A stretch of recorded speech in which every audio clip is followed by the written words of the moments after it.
반갑습니다.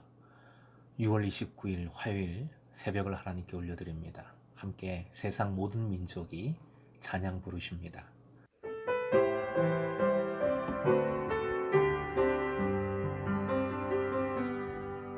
세상 모든 민족이 구원을 얻기까지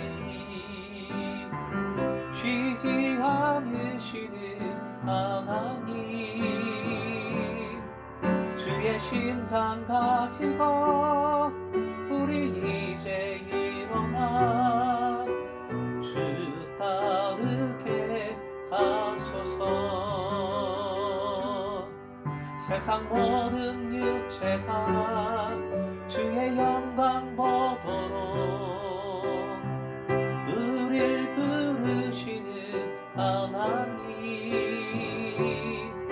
주의 손과 발 되어 세상을 치유하며 주 섬기게 하소서. 물이 바다 덮음같이 여호와의 영광을 인정하는 것이 온 세상 가득하리라.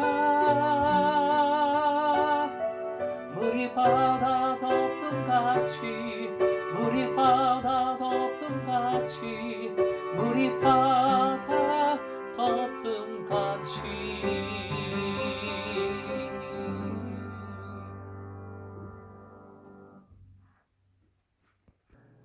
오늘 허락하신 하나님 말씀은 창세기 18장 20절에서 25절까지의 말씀입니다. 함께 읽겠습니다.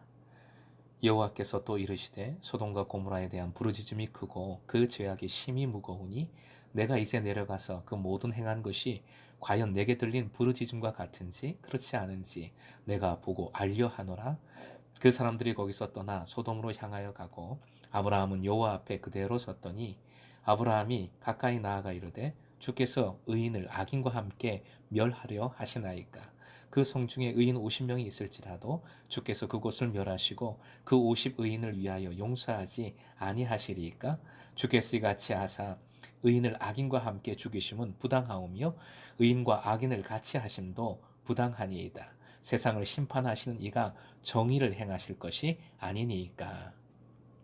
오늘의 기도 제목, 공동체를 끝까지 책임지는 성숙한 제자 되게 하소서.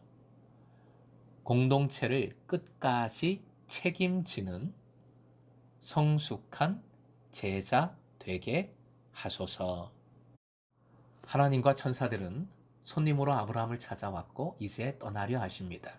아들 이삭에 대한 약속을 확증하시고 아브라함 택하신 이유를 말씀해 주셨죠. 아브라함을 통하여 하나님의 뜻을 이루는 공동체를 창조하시는 것이 하나님의 목적임을 밝히셨습니다. 놀랍고도 감동적인 말씀이요, 장면입니다. 그런데 이 목적에 완전히 어긋난 불순종하는 공동체가 바로 소돔과 고모라였습니다. 부르짖음이 크고 죄악이 심히 무겁다 하셨습니다. 부르짖음이란 피를 입은 이들이 고통으로 호소하는 것을 뜻합니다. 하나님은 전지전능하십니다. 아브라함과 사라가 방금 전에 경험한 사실이지요. 속으로 웃는 것과 속마음까지 다 알고 계셨으니까요. 그러니 소돔과 고모라를 속속들이 다 알고 계시는 겁니다. 그런데 말씀하십니다. 내가 이제 내려가서. 아니, 뭘 내려오십니까? 다 아시는데요. 그리고 또 확인하시겠다 하십니다. 과연 내게 들린 부르짖음과 같은지 그렇지 않은지 내가 보고 알려 하노라. 더 아실 게 없어요. 이미 다 알고 계십니다.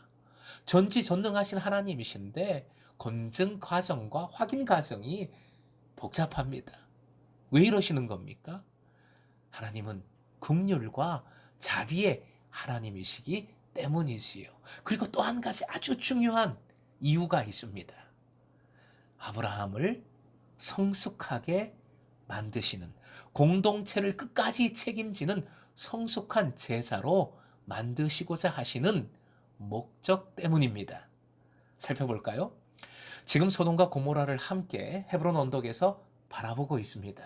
마치 하나님께서 주관하시는 천상의 회의에 아브라함도 참여하고 있는 겁니다. 아브라함을 택하신 목적을 밝히신 직후 소돔과 고모라에 대하여 말씀하셨고 두 천사가 그곳을 향해 내려갔습니다. 이제 심판이 코앞입니다. 이 긴박한 상황 속에서 아브라함은 저는 반대입니다. 이 회의에서 반대표를 던집니다. 큐티집에서 밝히고 있는 것처럼 하나님의 뜻에 심판에 무조건 반대한 것이 아니라 하나님의 뜻이 합당하고도 온전하게 이루어지기를 바라는 의미에서의 반대입니다. 상상하건대 아브라함의 이 반대하는 모습에 이번엔 하나님께서 웃으셨을 것 같습니다. 하나님께서는 지금 아브라함이 하나님의 목적을 이룰 수 있는 성숙과 성장을 이끌어내고 계시는 중이니까요. 그래서 하나님의 비밀을 알려주셨고 약속과 선택의 목적을 말씀해 주셨고 소돔과 고모라를 함께 바라보면서 그 공동체의 죄악에 대하여 말씀해 주신 것 아니겠습니까? 한마디로 어떻게 하는가 보시려고요. 이 말씀에 아브라함이 믿음으로 성숙함으로 반응한 겁니다. 의인을 악인과 함께 심판하시는 것은 부당합니다. 반대합니다. 하나님의 목적에 의도하심에 오히려 딱 맞는 반응을 용기 있게 보인 것이지요. 그래서 하나님께서 아브라함의 모습을 바라보시면서 미소를 짓지 않으셨을까 상상해 보는 겁니다. 사랑하는 금성의 제자 여러분, 착한 것 마냥 좋은 것 아니지요? 즉 좋은 게 좋은 것이니까 가만히 있어야지. 그냥 침묵해서는 안 된다는 겁니다. 하나님의 뜻이 아니라면 심지어 하나님께라도 반대입니다. 할 수 있어야 합니다. 하나님께서는 의로우신 하나님이시지요. 자비의 하나님이시고 언약의 하나님이시지요. 그런데 왜 이렇게 하시는 겁니까? 심판하고자 하시는 하나님을 주님의 뜻으로, 말씀으로, 약속으로 막아서야 하는 겁니다. 에스겔 선지자에게 당시의 이스라엘에 대하여 하나님은 이렇게 말씀하셨습니다. 에스겔서 22장 29절 화면 보시고 함께요. 이 땅 백성은 포악하고 강탈을 일삼고 가난하고 궁핍한 자를 압제하고 나그네를 부당하게 학대하였으므로 지금 우리가 살아가는 이 땅의 세상의 모습도 이런 모습이 있지 않습니까? 이런 모습 아닙니까? 그래서 하나님은 심판을 내리십니다. 에스겔서 22장 31절이요. 함께 내가 내 분노를 그들 위에 쏟으며 내 진노의 불로 멸하여 그들 행위대로 그들 머리에 보응하였느니라. 주 여호와의 말씀이니라. 그런데 그 사이에 31절 앞에 주신 말씀이 있어요. 그냥 무조건 심판하시는 것이 아닙니다.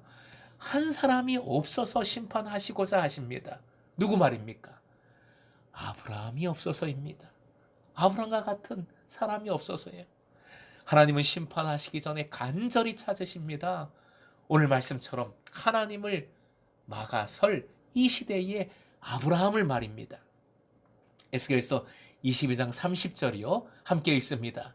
이 땅을 위하여 성을 쌓으며 성 무너진 데를 막아서서 나로 하여금 멸하지 못하게 할 사람을 내가 그 가운데에서 찾다가 찾지 못하였으므로.